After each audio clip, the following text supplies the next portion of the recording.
Shalom Alejen, hermanos. Shabbat Shalom a todos, que tengan un feliz Shabbat. Bien, como hoy me ha tocado a mí compartir con ustedes eh, el tema del Shabbat, decidí compartir con ustedes un tema que me ha dado curiosidad y que a la vez me ha ayudado mucho. Yo he sido muy bendecido este Shabbat con este estudio. Y espero poder expresarlo a la manera que yo lo entendí, cómo me ha edificado muchísimo. Me siento edificado y no solo siento en un sentir, sino siento, me refiero veo algo, una transformación en mi mente y y quiero compartir esa transformación en mi mente con ustedes. Bien, la davar, la palabra. ¿Sí? En hebreo, palabra se escribe davar, ¿sí? La palabra davar. Lo van a encontrar en el diccionario hebreo-español, Strong, en el número H1697. Ahí van a encontrar la palabra davar, ¿sí? Que también se encuentra en el diccionario Vine, de la lengua hebrea al español. Y voy a leer la definición de ambas, que básicamente son la misma, nada más que uno brinda una información que el otro no. Me van a tener que tener paciencia porque no tengo la computadora a mano y tengo todo escritos a manos y tampoco tengo, aunque parezca raro, tampoco tengo una Biblia a mano. Extravié mi Biblia y hace tiempo que no... Está en algún lado, pero no sé dónde está. Hace tiempo no la uso, nos hemos acostumbrado a a la notebook. Así que ahora cuesta un poco, al celular y a la notebook. Así que ahora he vuelto, como bien el hermano ha dicho, el sistema primitivo de la escritura. Así que voy a usar hojas y voy a dar vueltas y dar vueltas las hojas. Así que van a tener que tenerme paciencia por ahí por algunas citas. Bien, hermanos. Davar. La palabra davar, la palabra palabra viene del hebreo davar, ¿sí? Que más bien indica algo, algo que lo pensamos y lo hablamos. Es decir, uno piensa algo en su mente y luego lo expresa con un sonido al que se le da coherencia y entendimiento, y a eso se le llama dabar, ¿sí? Es como que tiene como una manifestación, porque cuando está en nuestras mentes no está manifestado en este mundo, vamos a decir. Está en nuestra mente, pero no está acá en el mundo.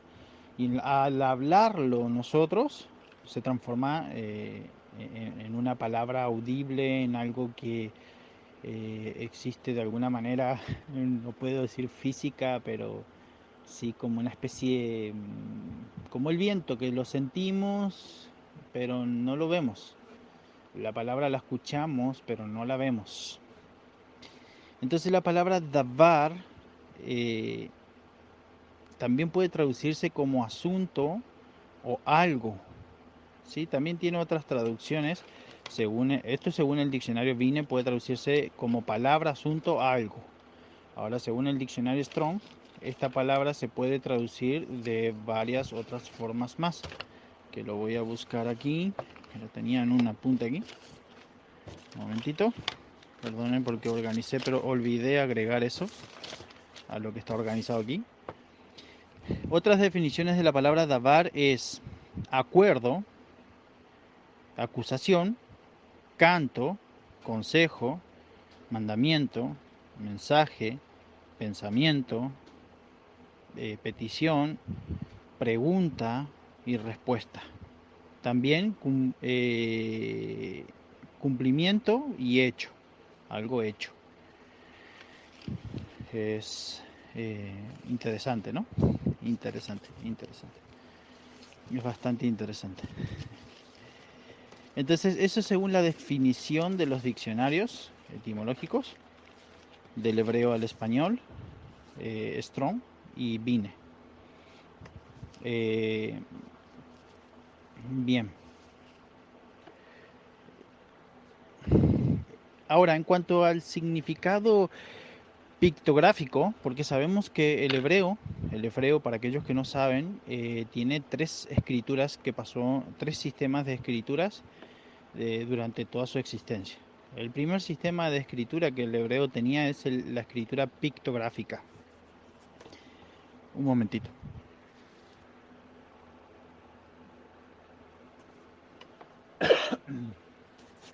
Perdón. La pictográfica. La escritura pictográfica es la que se hace con gráficos, con dibujos. Es decir, la letra Aleph, en el hebreo pictográfico tiene la forma de una cabeza de un buey, ¿sí?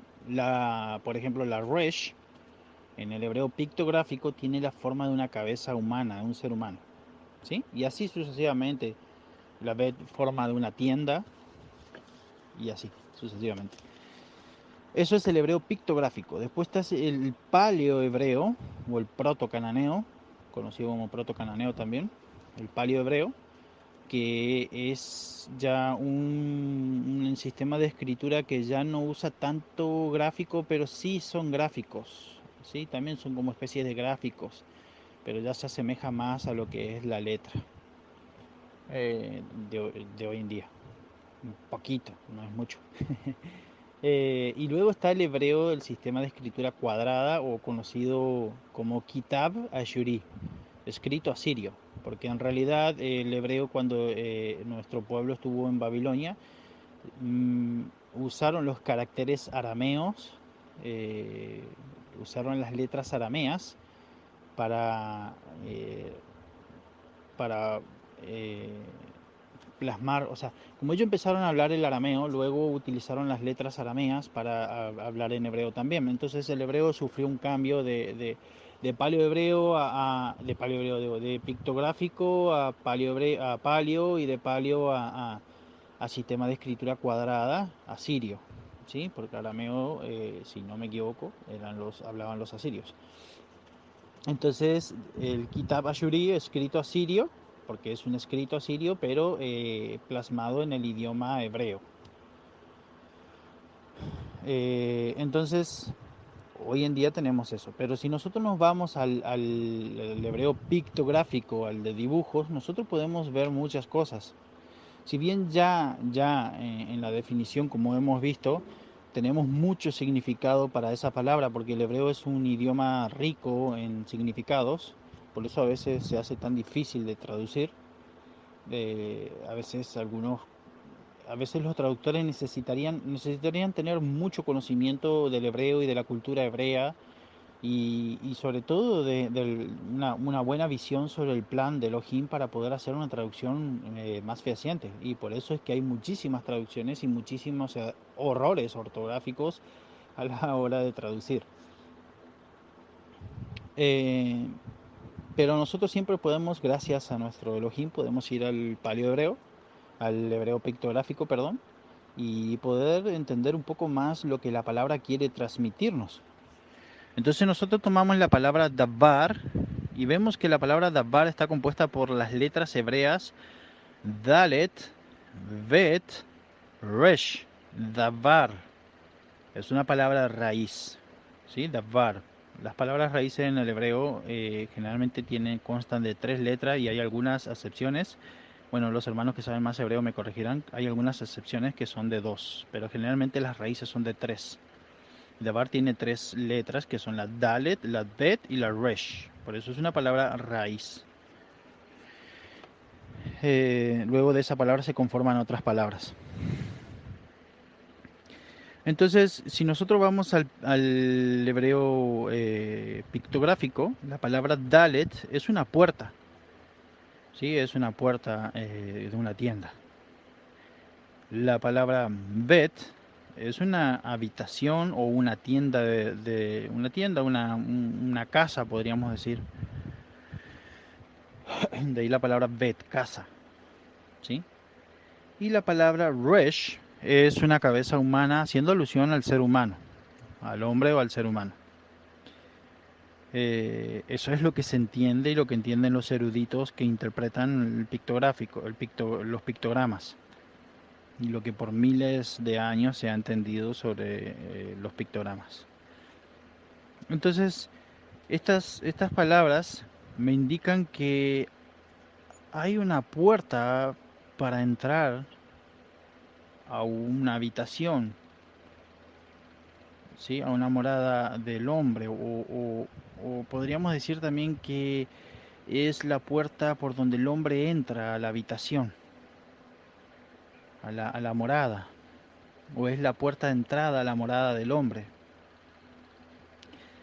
Eh, Eso podríamos entender, o sea, hay muchas maneras de poder entender esto.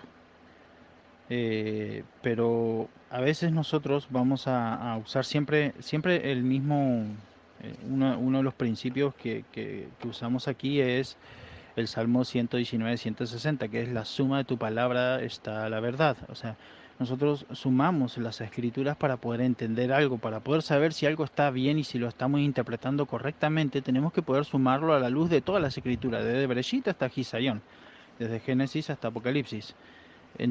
Si nosotros podemos sumar lo que estamos entendiendo en todos esos libros, sin encontrar ninguna contradicción a lo que estamos sumando o en la mayoría, podemos entender que lo que estamos interpretando es correcto.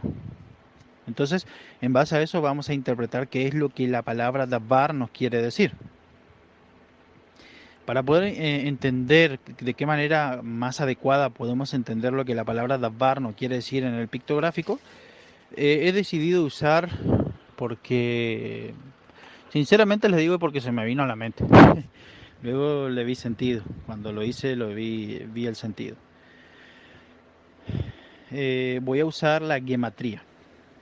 ¿Sí? La gematría. La gematría es el valor numérico que tiene cada letra en el hebreo. Como el hebreo no tiene números, sino que los números fueron inventados por los árabes, muchísimos años después del hebreo, miles. Como no tiene, bueno, ya había sistemas numéricos, los sumerios, por ejemplo, tenían sistemas numéricos con el sistema de escritura cuneiforme, pero hablo en los números que nosotros hoy vemos. En el hebreo no había, hasta donde yo sé, no había signos para los números, entonces se usan las letras del alefato hebreo, ¿sí? Y la letra Dalet tiene un valor numérico de 4. La letra Bet tiene un valor numérico de 2. Y la letra Resh tiene un valor numérico de 200. ¿Sí? Si yo sumo esos tres dígitos, me va a dar 224. ¿Sí? Y yo puedo resumir estos 224, puedo agarrar y sumar los tres números que me da, y me da 8. Un número simplificado en 8. Me queda 8. Es decir, la palabra dabar me queda en 8. Resumida, la gematría de la palabra dabar me queda en 8, simplificado. Entonces yo dije, se me vino a la mente, 8, 8, 8, 8. 8 eran los que subieron al arca, ¿no es cierto? Con Noah. ¿Sí? Se da solamente el nombre de Noah, Shem, Cam y Jafet. ¿Sí? Solamente 4 nombres se da de los 8 tripulantes. Entonces, pero eran 8, era Noah, su esposa, Shem, Cam y Jafet y sus esposas. Eran un total de 8 personas que Elohim permitió subir al arca. Los demás no aceptaron el mensaje, por tanto no tuvieron entrada al arca. No pudieron entrar por las puertas del arca al arca. No solo eso, sino que buscando un poco encontré que el número 8 indica los nuevos comienzos, debido a ese símbolo que tiene de que 8 personas subieron al arca y ellos repoblaron la tierra, o sea, recomenzaron la historia de la humanidad nuevamente. Entonces el 8 se lo vincula en la gematría como el número de los nuevos comienzos o del reinicio o del inicio de un nuevo ciclo. Pero buscando también encontré que el 8 indica eternidad. ¿Por qué el 8 indica eternidad? Porque yo puedo decir, ah, sí, está bien que indique eternidad el 8. Porque alguno decía, ah, estás metiéndote en el misticismo. No, no me estoy metiendo en el misticismo. No hace falta meterse en el misticismo. Hace falta mirar las escrituras. Hace falta ver que Elohim creó en 6 días los cielos y la tierra y el séptimo día reposó de todo lo que había hecho.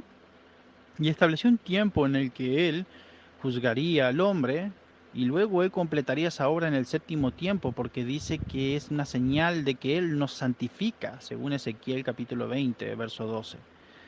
Es una señal que él nos va a santificar, nos va a purificar en el séptimo tiempo. Entonces, si la semana tiene 7 días y solamente fueron 7000 años dispuestos para la obra redentora, significa que luego del 7 el número que viene es el 8 y por ende, solamente se nos marcan 7 tiempos. No hay un octavo tiempo, hay 7 tiempos. Es decir, el 8 es el tiempo del no tiempo. Entonces, basándome en eso, basándome en ese razonamiento, digo, el 8 sí en verdad indica eternidad. No es casualidad que el 8 en posición horizontal es el símbolo del infinito. Entonces, ya tenemos los siguientes datos. Davar es la puerta de la habitación del ser humano. O es la puerta por donde el ser humano entra a la habitación. Que sumados sus números nos da un número reducido o simplificado en 8. Y 8, cuando yo digo qué letra del alefato hebreo es 8, es la letra Het. La letra Het tiene el valor numérico 8, el valor gemátrico de 8. ¿Sí? Entonces dije, voy a buscar a ver cuál es el significado o cuál es el símbolo pictográfico de Het. Y el símbolo pictográfico de Het un cerco o una pared. ¿Sí? Puede ser una pared o puede ser un cerco. ¿El cerco para qué sirve? ¿Para qué sirve un cerco? Un cerco sirve para dividir. Una defensa sirve para dividir, no solo para dividir, sino para resguardar algo, para proteger algo. ¿Sí? Entonces, digo, defensa y protección. Dice que mi refugio y mi escudo eres tú. Yo espero en tu palabra. El Salmo 119, 114 dice que el refugio y el escudo, donde nos refugiamos, donde nos escudamos, es Adonai. Adonai es donde nosotros nos escudamos y nos refugiamos. Y dice, yo espero en tu palabra. Interesante, ¿no? Interesante, aún no. También podemos leer el Salmo 34, 8. eh, y en cuanto a la división, ¿sí? Porque también no solo el cerco protege, sino que divide, separa, hace una separación, hace una discriminación entre uno y otro. Es decir, si yo tengo un cerco y tengo ovejas, si yo tengo ovejas y hay ovejas que no son de mi redil y yo no quiero que se mezclen con las demás, voy a crear un cerco. Ese cerco va a mantener a mis ovejitas separadas de las demás ovejas de afuera, para que no se me mezclen o contaminen con las demás ovejas de afuera. Entonces, eso es un cerco que produce una división, me divide, me separa de las demás ovejas. En Éxodo 11:7 dice que Elohim hizo distinción entre su pueblo, vemos en las plagas, y Elohim hizo distinción entre sus ovejas y las ovejas de Faraón. También Yeshua dice que en Mateo capítulo 25 que Él vendrá y se sentará y hará separación de las ovejas de las cabras.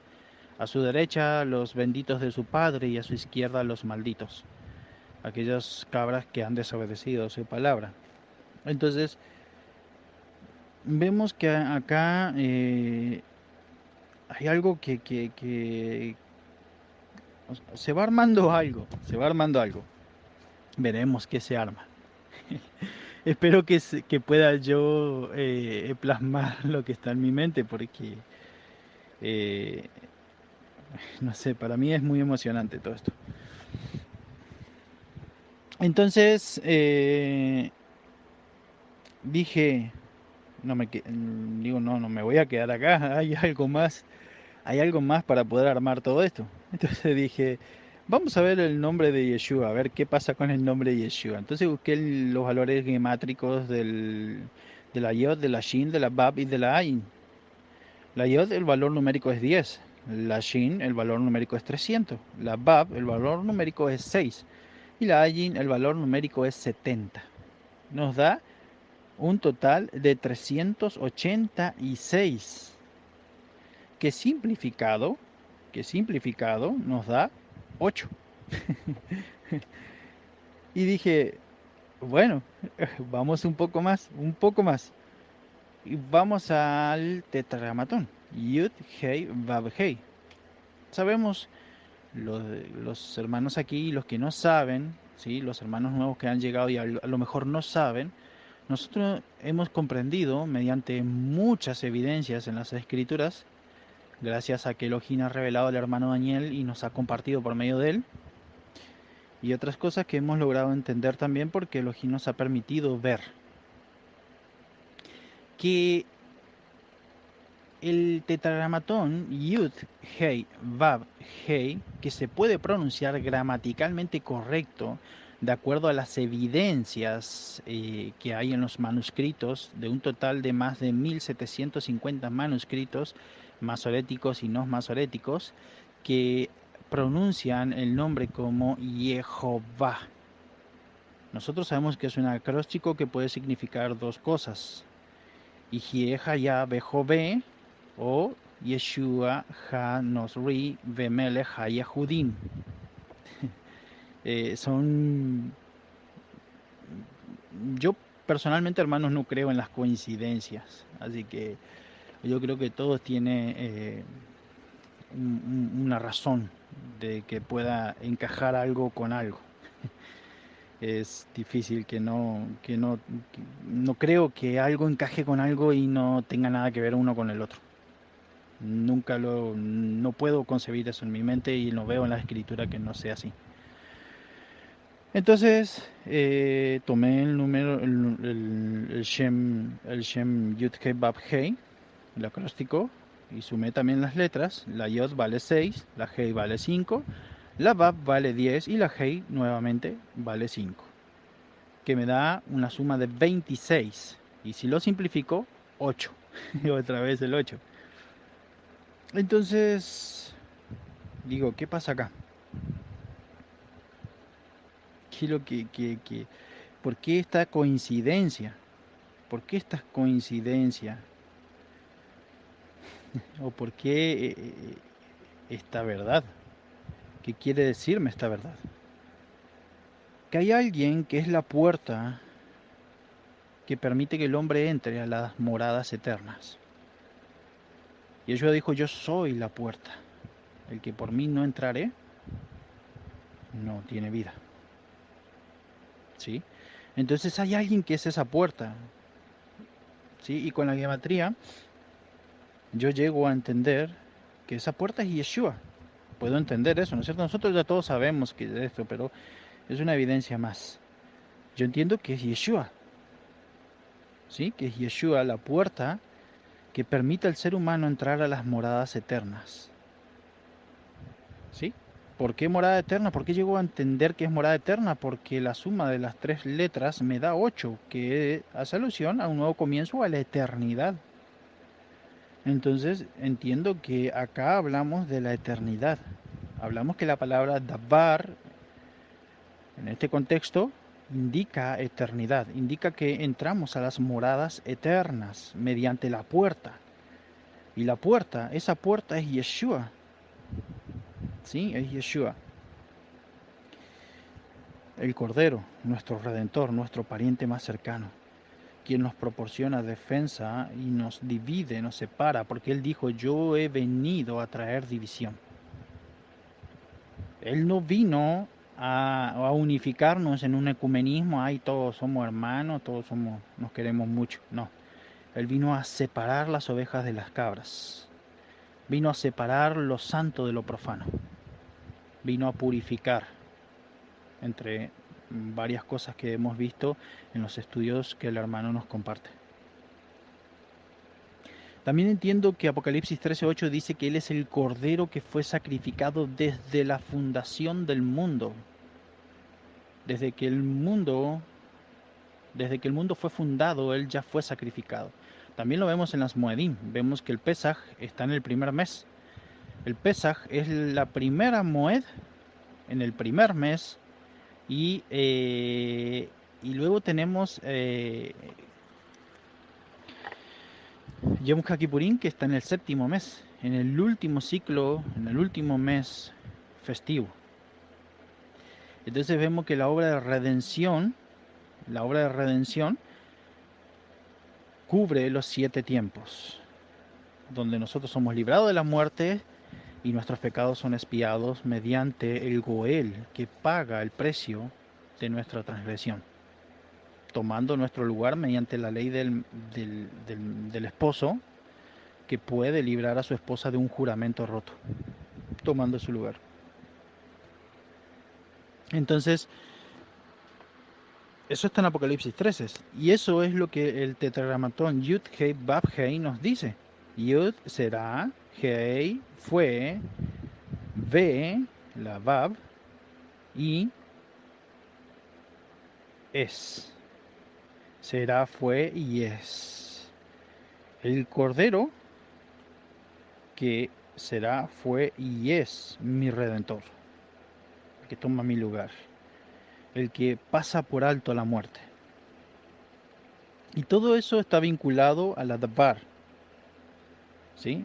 Todo eso está vinculado a la palabra, porque la palabra hablada fue la que nos transmitió a nosotros el plan de redención. Y esto, el plan de redención que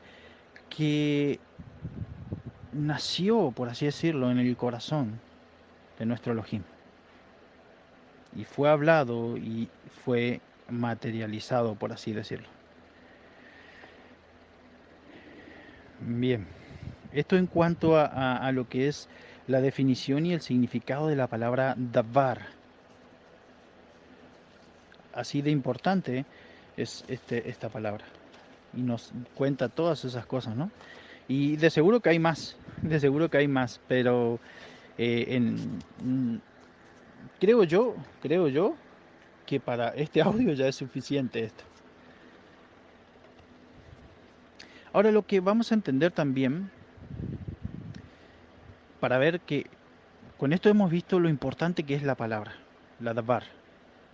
Que un dato curioso es que él dice que en la Septuaginta, la escritura que fue traducida por los 70 ancianos o los 72 ancianos, eh, dice que la palabra davar ellos la tradujeron como logos, que es la misma palabra que se utiliza en Juan 1:1.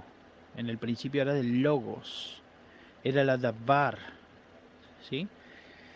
Ya en el principio el plan de redención ya estaba mediante la davar, porque en cierta manera Yeshua es la davar, pero no la davar de Yud Heh Vav Hei, ¿sí? Por favor aclaro esto porque hay quienes dicen que yo incluso en un tiempo pensaba así, que es la davar de Yud Heh Vav Hei. No, él es la davar en el sentido de que es la manifestación del plan de redención. Mediante él se cumple todas las cosas. Bien, así de importante es esta palabra davar, ¿sí? ahora vamos a pasar al siguiente punto, que lo voy a hablar en otro audio seguido a este, porque voy a acomodar para no estar perdiendo tanto tiempo al acomodar las hojas. Así que voy a enviar este audio y luego envío el siguiente audio. Bien, hermanos, seguimos. El siguiente punto es Yeshua vela sobre su palabra.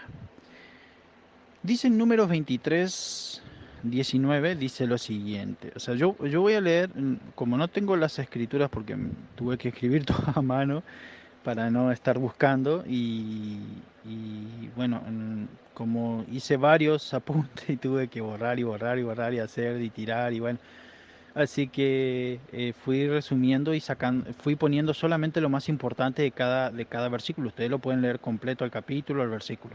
Yo voy dando las citas, ¿sí? Número 23, 19. Dice, cuando está hablando, el contexto es que eh, creo que la mayoría conocemos la historia de Balaam y Balac, ¿sí? Balac es un rey amorreo que llamó a Balaam, un profeta, para que éste maldijera a Israel. Entonces Balac llama a Balaam. Balaam, medio codicioso por el dinero, intenta ir a maldecir a Israel. Hacen un sacrificio, 7 holocaustos, y Balaam sube a ver qué palabra recibía de parte del Elohim. Y Elohim le dice que no iba a maldecir a su pueblo, porque él, y luego en la primera le dice eso, y en la segunda le dice, la segunda vez que sube, le dice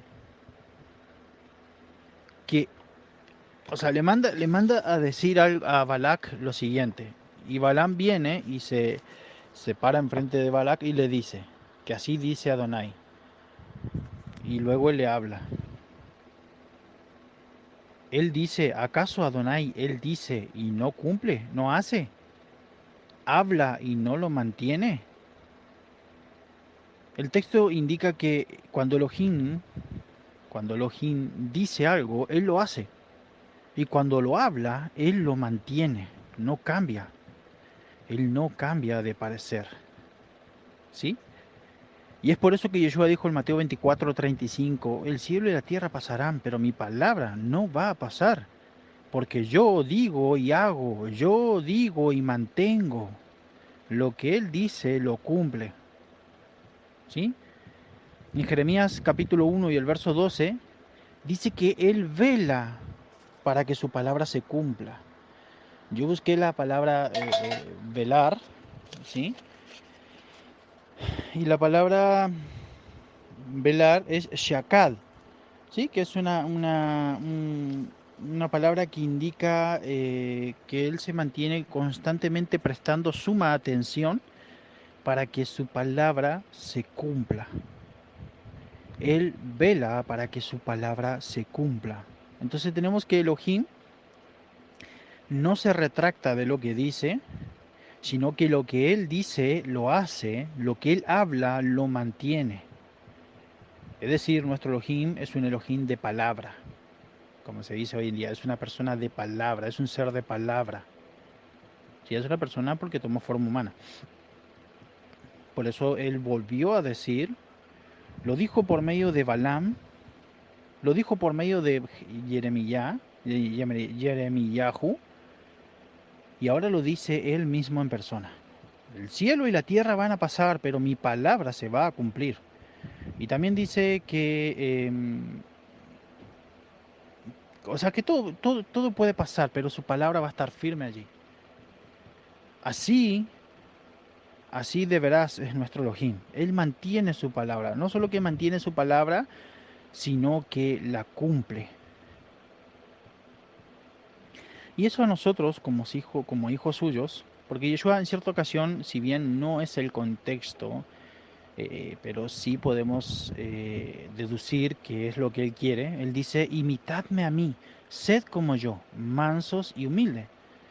Y yo puedo agregar ahí esa parte cuando Él dice, imitadme a mí, sed como yo, una persona de palabra. Velen para que su palabra se cumpla. Y es por eso que Yeshua, en el Sermón del Monte, en el sermón que se cree que es el más importante que dio inicio a su ministerio, en Mateo 5, versículo 37 dice, que tu sí sea sí y que tu no sea no. El hermano Daniel lo ha repetido muchas veces, porque esto es importante, hermanos. Es importante que cuando nosotros decimos sí, velemos para que ese sí sea sí. Si decimos no, velemos para que ese no sea no. No seamos personas de doble ánimo, no digamos sí pero no, no pero sí. No digamos mañana haré tal cosa o cual cosa y luego nosotros no hacemos nada. Y luego seamos diligentes en cumplir lo que decimos. Si nosotros damos nuestra palabra, cumplamos. Si nosotros decimos haré tal cosa o haré cual cosa, hagámoslo. Entonces, y hay un proverbio que no lo recuerdo en este momento y no pude encontrarlo, no pude buscarlo. Dice, no tardes en cumplir tu palabra. Seamos diligentes, porque mientras más tardemos, hermanos, por eso también dice, no dejes para mañana lo que puedes hacer hoy, porque mientras más tardemos, más difícil es cumplir esa palabra. Seamos personas de palabra y no vacilemos en cumplir nuestras palabras. Si no, fíjense cómo Elohim valora la palabra y cómo nos instruye a que seamos personas de palabra. Cuando leemos la historia de Hananías y Séfora, si no me equivoco, Séfora, Ananías y Zafira, vemos que ellos le dieron su palabra a Elohim, luego no cumplieron. Los avaros dirán, ay, por un poquito de dinero lo mató. Porque no le dio, porque capaz que lo vendió en $3.000 y le dio $2.500 y se quedó con $500. Qué bárbaro. No, aquí lo que tenemos que ver es una de las cosas que en este tiempo o sea, deseo mucho poder ver bien cada detalle y cada punto. De poder ver lo que importa, lo que en verdad importa y lo que Elohim quiere transmitirnos y no ser tan materialista y decir ver que Elohim se enojó porque no le dio dinero. Tenemos un texto donde dice, ¿acaso yo te pediré a ti si tuviera hambre? ¿No soy yo el dueño de todas estas cosas? Entonces, vemos que Elohim no se enojó porque Hananiah y Séfora no le dieron dinero, sino porque no cumplieron su palabra. No cumplieron lo que dijeron. Es importante que cumplamos nuestra palabra. Y para eso tenemos que tener en cuenta, en una cierta ocasión el maestro dijo, nadie inicia una obra si antes no evalúa si podrá terminarla. Entonces, tomemos en serio las cosas, tomemos en serio, no hablemos por hablar, evaluemos si lo que hemos de hacer o lo que hemos de decir lo vamos a cumplir. Y luego entendamos que debemos cumplirlo. Entonces, sea nuestro sí, sí, y sea nuestro no, no. Seamos personas de palabra. No seamos personas que minorizan la palabra. Yo, por ejemplo, era una persona que no me daba cuenta, pero minorizaba la palabra. Decía, sí, sí, sí, sí, y luego, sin ir más lejos, le dije a Laj que el miércoles le iba a presentar el PDF, pero no se lo presenté. ¿Por qué? Porque no cumplí mi palabra. Y más allá, porque yo antes, por ejemplo, me excusaba en decir, bueno, pero yo no dije te prometo. Pero no hace falta decir te prometo. Digo para algunos que digan o te juro o lo que sea. O te doy mi palabra. No, no, no, no, no. Si nosotros decimos tal o cual cosa, por ejemplo, el martes a las 5 de la tarde estoy allí, el martes a las 5 de la tarde tienes que estar ahí. Si tú dices, en otro ejemplo, si tú dices es así, es así. Si dices es asá, es asá. No puedes No puedes faltar a tu palabra. Tienes que cumplir con tu palabra. Seamos como nuestro Elohim y velemos para que nuestras palabras se cumplan. Es obvio, hermano, que esto no se da en todos los casos, sino tenemos que ser sabios para saber discernir en qué caso esto se da y en qué caso no se da. Porque nosotros tenemos un ejemplo, por ejemplo, de Nínive. Elohim dijo que iba a destruir a Nínive, pero Nínive se arrepintió y Elohim la perdonó. Y algunos dicen, ¿acaso Elohim no es que cumple con su palabra? ¿No había dicho que iba a destruir a Nínive? ¿Por qué no la destruyó? Y es porque a veces no tenemos en cuenta la suma de tu palabra, que Elohim dijo que Él es lento para la ira, que Él es grande en misericordia, que es rápido para ser misericordioso, para tener misericordia de todos. De hecho, en la historia de Jonás vemos que él dice, si tú te entristeces por esta calabacera, no es de yo de entristecerme por esas, no me acuerdo cuántas almas eran, por esas 80.000 almas, no sé cuántas almas eran, no es yo de afligirme por esas almas.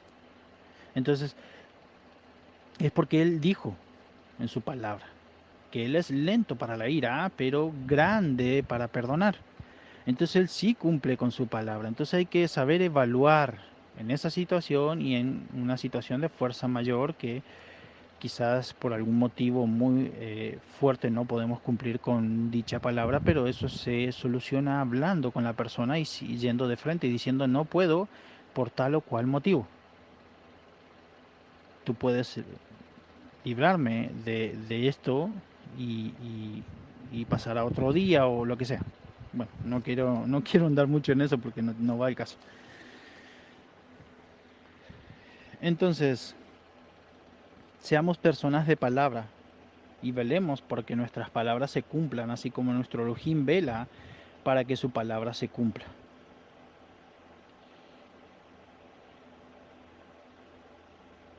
Un anteúltimo punto. Dice, sean tus palabras justas delante de Adonai. Nuestras palabras tienen que ser justas, no debemos hablar por hablar. Debemos hablar con justicia, no debemos hablar palabrerías vanas, huecas, que no tienen sentido, en doble sentido, no tiene sentido. Salmo 19, 14 y en otras traducciones aparece 15. Ojo que hay otras traducciones que es el verso 14 y otras es el 15. Dice, sean gratas mis palabras y el susurro de mi corazón delante de ti, Adonai. Si ustedes pueden leer todo el versículo completo y todo el capítulo si quieren. Dice, sean aceptadas mis palabras o sean alegres mis palabras, o sea, gratas para Elohim, y el susurro de mi corazón. Fíjense que nuestras palabras no solo debemos pronunciar palabras justas delante de nuestro Elohim o para nuestro Elohim, lo que es justo para Él, lo que es grato para Él, sino que debemos hacerlo desde el corazón. No pueden ser de labios, si no entraríamos en algo similar cuando dice este pueblo en vano me honra, porque de labios me honra, pero su corazón está lejos de mí. Nuestras palabras deben venir de nuestro interior, ¿sí? Deben ser algo que sale de nuestro interior, porque de lo que abunda el corazón, habla la boca, recuerden eso. Todo lo que abunda en nuestro corazón, nuestra boca lo va a hablar. Por más que intentemos ocultarlo, en algún momento la boca va a delatarnos.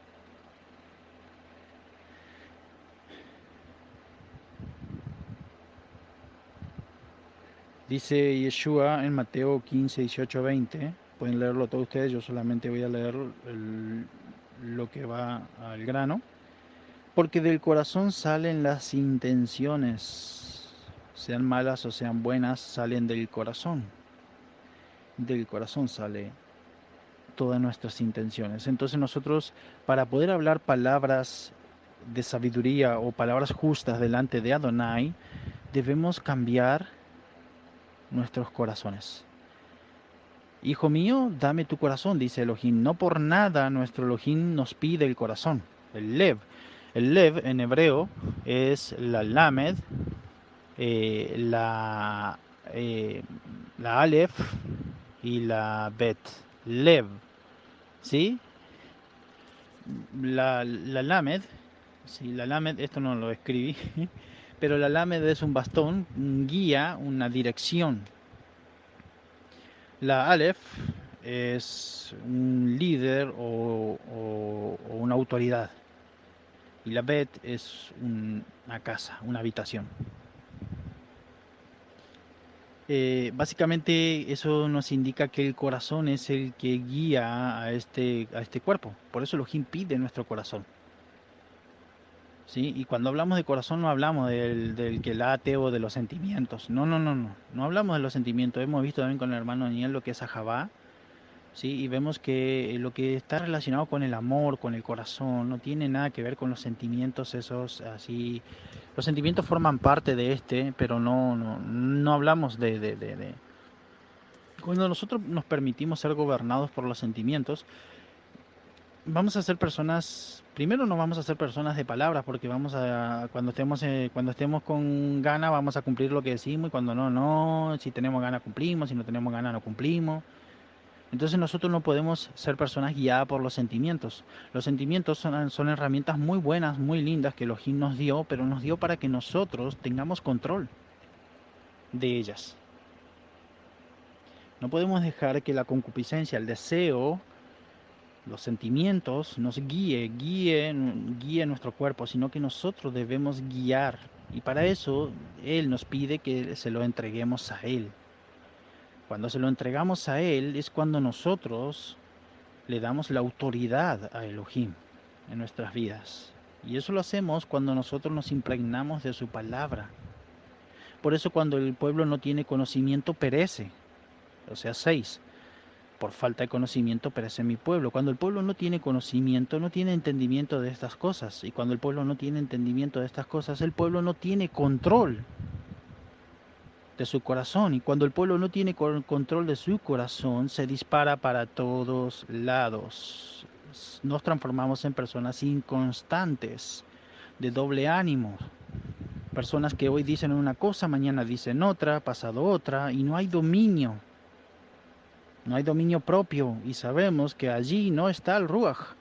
Porque Pablo dijo, creo que en 2 de Timoteo, eh, porque no nos ha dado Elohim un espíritu de debilidad, sino uno de poder, de dominio propio y de amor.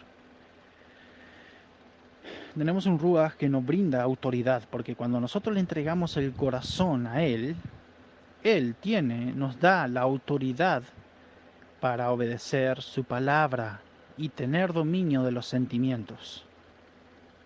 No ser guiados por estos, sino guiar a estos. No sé si me explico, espero que sí. Entonces, de esta manera nosotros vamos a tener sabiduría para hablar. Y esa sabiduría va a proceder de lo más profundo de nuestro corazón porque habremos entregado nuestro corazón a Elohim. De esta manera nosotros vamos a evitar vanas palabrerías. Vamos a evitar las palabras sobrantes, dice en 2 Timoteo 2:16. Shaul aconseja a Timoteo que evite las palabrerías, sí, que evite cosas que no están en las escrituras, que sobran, cosas que traspasan lo que está escrito. Y ahí dice, porque hay quienes han hecho eso, y bueno. No ir más allá de lo que está escrito, no hay que ir más allá de lo que está escrito, a lo que está escrito me remito. De esa manera hablaremos con sabiduría, pero si nos salimos de lo que está escrito, de lo que nos fue transmitido, de lo que es nuestra herencia, empezaremos a hablar palabras vanas. Yo sé porque me lo ha pasado y lucho para no ser una persona así.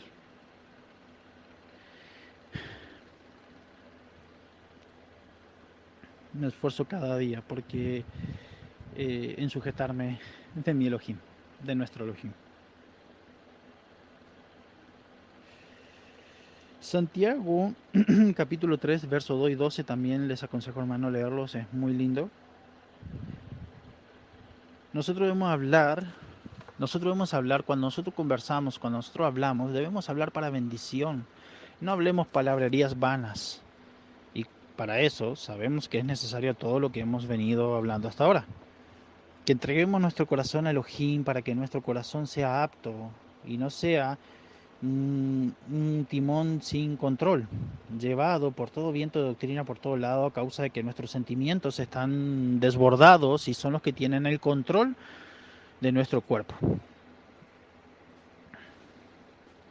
Debemos hablar palabras de bendición, palabras que edifican, no solo a nosotros, sino a aquellos que nos escuchan.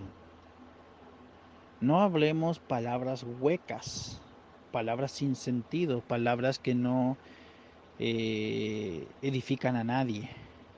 Y para eso, vuelvo otra vez a lo mismo, hermano, es necesario que entreguemos nuestro corazón a Elohim. Para entender, para comprender lo que es agradable a Él. Porque todo lo que es agradable a Él nos edifica a nosotros y a nuestros hermanos. Bien, hermanos. Hasta aquí llegó este pequeño estudio. Eh, sé que se podría ahondar más en todo esto, pero bueno, en todas las escrituras y podríamos estar horas y horas hablando, pero yo de momento solamente puedo llegar hasta aquí.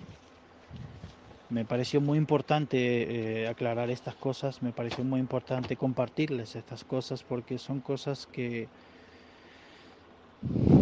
me han perseguido sin que me dé cuenta desde hace muchos años, de que debo ser una persona más cuidadosa a la hora de hablar, debo meditar si lo que he de decir es voy a poder cumplirlo y luego cumplir. ¿Sí? Hay un texto, creo que en Proverbio también dice que si nosotros damos nuestra palabra, no importa que nos perjudiquemos, tenemos que cumplir con esa palabra. ¿Sí?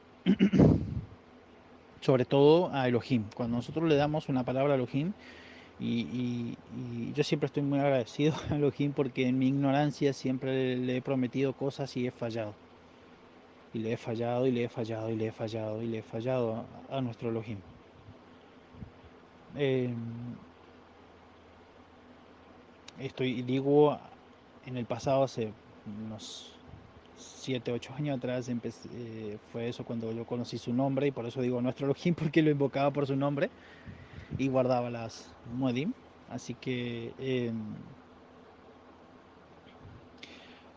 actualmente no me da vergüenza decir lo que hago mal, porque comprendí que cuando yo acepto Yeshua y yo no acepto el mal, lo que es malo, lo que es incorrecto, entonces no tengo por qué avergonzarme. Más bien tengo que arrepentirme y velar para que no vuelva a suceder. ¿Cómo velo? Sujetándome de él, porque yo con mis fuerzas humanas no puedo hacerlo. Sujetándome del talón, como dice el hermano Daniel. Así que, bueno, hermanos, quería compartirles un poquito la experiencia, mi experiencia con respecto a esto y por qué para mí fue muy edificante esto, porque hoy entiendo mejor que nunca cuando yo sabía estas cosas, quizá alguno dirá, yo ya sé eso hace mucho, yo también sabía. Hay muchas cosas que sabemos, hermanos, pero al parecer no las aplicamos o no. o- Yo entiendo de la siguiente manera, en el cuerpo nosotros tenemos, según dice la ciencia y según vi un poquito en el idioma hebreo, tenemos una parte nuestra que es el consciente y el inconsciente. El inconsciente aprende del consciente. El consciente le enseña al inconsciente obrando. El inconsciente es donde está toda la parte automática nuestra. Allí están las reacciones. Si nosotros le acostumbramos al inconsciente a reaccionar mal ante ciertas palabras, luego nosotros cuando estemos dormidos, el inconsciente va a reaccionar mal ante dichas palabras por más que nosotros no lo hayamos ordenado. porque el cuerpo tiene una parte automática para ayudar a la parte consciente.